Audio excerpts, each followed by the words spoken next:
Welcome to మీలో ఎవరు బిచ్చగాడు. ఈ రోజు మన గరంగర కుర్చీ మీద కూర్చుంది ఆంధ్రప్రదేశ్ నుండి అందంగా రెడీ అయ్యొచ్చిన Anitha Reddy. Give our big hand. Dress మంచిగా ఉంది. ఎంత పడ్డది? 700 అండి. అండి ఏంది నేను మొగున్నా? ఏంటి? అనితక్క, మీ ఆంధ్రోళ్ళు మాట్లాడేటప్పుడు రాగాలు ఎందుకు తీస్తారు? ఏరా బాగున్నావా అని. మరి మీరెందుకు బెదిరించినట్టు మాట్లాడతారు? ఏమ్రా ఎట్లున్నావు అని? మాటలు నేర్చినావు. ఓకే, కంప్యూటర్ గాడు అడుగుతున్న మొదటి ప్రశ్న. మాటలు నేర్చిన సిల్క ఉస్కో అంటే డిస్కో అందట. అసలు సిల్క అట్లా ఎందుకు అన్నది? ఏ, చిలుకకు బాయి పాయింట్ వేసుకొని డిస్కో ఓడి ఇష్టం. బి, సిలిక త్రివిక్రమ్ ఫ్యాన్, అందుకే ఉస్కో డిస్కో స్కో స్కో ప్రాస కోసం అన్నది. సి, కోళ్ళు మేకల్ని తిన్నట్టు మనం చిలుకల్ని తినాం కదా, అందుకే దానికి భయం లేకుండా పోయింది. డి, అడ్మిన్ గాని దిమాగ్ ఖరాబ్ అయ్యి ఏది పడుతుంది రాత్తుండు. చెప్పండి మిస్ అనిత రెడ్డి, చెప్పండి. మీ ఆన్సర్ కోసం రెండు తెలుగు రాష్ట్రాల ప్రజలే కాకుండా నార్త్ నుంచి వచ్చి ఛాయ్ హోటల్ నడిపిస్తున్న రాజస్థానులు కూడా ఎదురు చూస్తున్నారు. డి.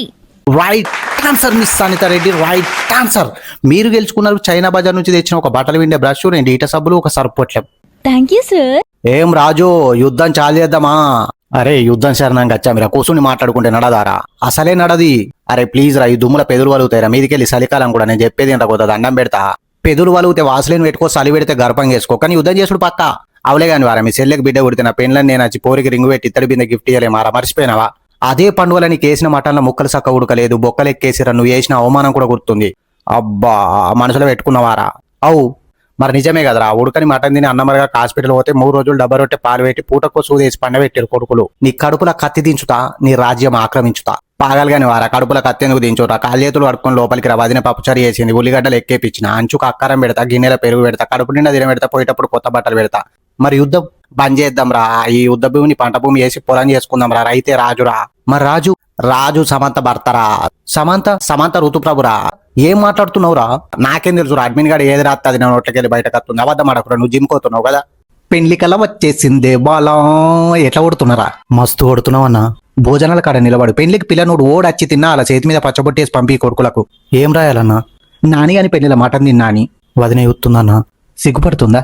పెళ్లి టైం అవుతుందని చూస్తుందన్నా. తెలుసురా, చెప్పేది మంచిగా తినకముందే కట్నాలు రాపి 200కు తక్కువ రాపించిన రైట్ సైడ్ పంపి. ఎందుకన్నా? ఆడ మటన్ ఉంటది, ఇక్కడ నల్ల ముక్కలు ఉండయి, బోట్ ఉంటది, ఇక్కడ కారం ఎక్కువ ఉంటది, సలాడ్ ఉండదు, సలసారు ఉంటది, ఐస్ క్రీమ్ ఉండదు, మధ్య ఉంటది, కడుపు నిండది, అదిగదాకా పందిట్లా తిరుగుమని చెప్పు కొడుకులకు. సరే అన్న. అరే వదిన మంచిగా ఉందా, నేను మంచిగా ఉన్నాను?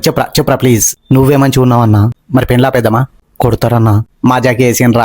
ఇంకో ముచ్చట, గేట్ కాడ ఒక్కొని పెట్టు. సెంట్లు కొట్టుకుని వచ్చి ఆడోళ్ళకి అరవట్లేదని చెప్పు. చిన్న పురాణాన్ని కుక్క పిల్లల్ని తీసుకొస్తే కొబ్బరి తడుతో గేటు గట్టి, పురాణాలు ఏడితే గీత ఐస్ క్రీమ్ కొని, కుక్క పిల్లలు మరిగితే బండలు పట్టి కొట్టు. మరి బిచ్చాలత్తే బొచ్చెల 2 రూపాయలు పడేరా, కానీ ఫ్రీ భోజనం లేదని చెప్పు. భూమి మీద బోనికైనా సరే పని చేస్తేనే పైసలు ఉంటేనే తిండి. మీ మామత్తున్నా రానరా, చూసుకుందాం మూడికెళ్తాడు. ఎక్కడో పుట్టి ఎక్కడో పెరిగి ఇక్కడే కలిశాము, చదువులమ్మ చెట్టు నీడలో. ఎవరు సార్ మీరు? చేతుల పాశంగా పడతలేదు ఆ రావులే యమున్ని. కిందికి వచ్చిర్రు? నీతో కలిసి బువ్వ తింటా నచ్చిన కొడక. వేసుకురావన్నా? ఆ కొడక, కడిగిన ప్లేట్ల మిగిలిన అన్నం కొద్దిగా అంత సలికూర వేసుకొని తీసుకురాపో, కడుపు నిండా తిని నిన్ను ఆశీర్వదించిపోతా. నిజమా సార్? గదబట్టి కడుపులో పడతా కొడక. చాలు నడువు, నరకం కోదాం. నేను ఇంకా సావలే కదా సార్. కరెక్ట్ 10 నిమిషాలలో చేస్తావురా. ఎట్లా సార్? బువ్వ దినంగా జిమ్మములు గొంతులు ఇరుకుతుందిరా. అమ్మా అని పిలుస్తానుకుంటా వెలుపు కోసం, కానీ వెంటనే నేను అనాథమని యాదికి వస్తుంది. హాలో అని డాక్టర్కి ఫోన్ చేద్దాం అనుకుంటా, ఒక నోట్లకెళ్ళి మాటేళ్ళది, ఇక గిలగిలా కొట్టుకొని ఇన్నే నెరగక్కుతావురా. 1 గంట టైం ఇయ్యరు సార్. ఎందుకురా, బట్టలు వినుకుంటావా? కాదు సార్, బువ్వ తిని పండుకుంటా. సరే కొడుక, నేను పంకచాలు చేసి లైట్లు బంద్ చేస్తాను, నువ్వు మంచిగా సెదరగప్పుకొని పండుకొని. Thank you sir. నా 2 పిడికిళ్ళ బట్టి నీ 2 చెవుల మీద గుద్దుతే 1 గంట సేపు కుయ్యి అని సౌండ్ తప్ప ఏమీ వినబడదురా. లైఫ్ లో ఇంకేం చూడలేదు సార్. అబ్బా సారీరా, ఏం చూస్తావురా? హైదరాబాద్ పోయి పోరీలను చూస్తా సార్. అబ్బా కొడుక, నువ్వు ఆ జిమ్మ ముక్క తిను కొడుక, నేను చూపిస్తా పోరీలను. అద్దు సార్, ముళ్ళు ఇరుకుతుంది గొంతులా. ఏం కాదురా, నేను చెప్తున్నా, ఒక్క ముక్క తిను. మరి మీరు తినరు సార్, చింతపులుసు కూడా పోసిన.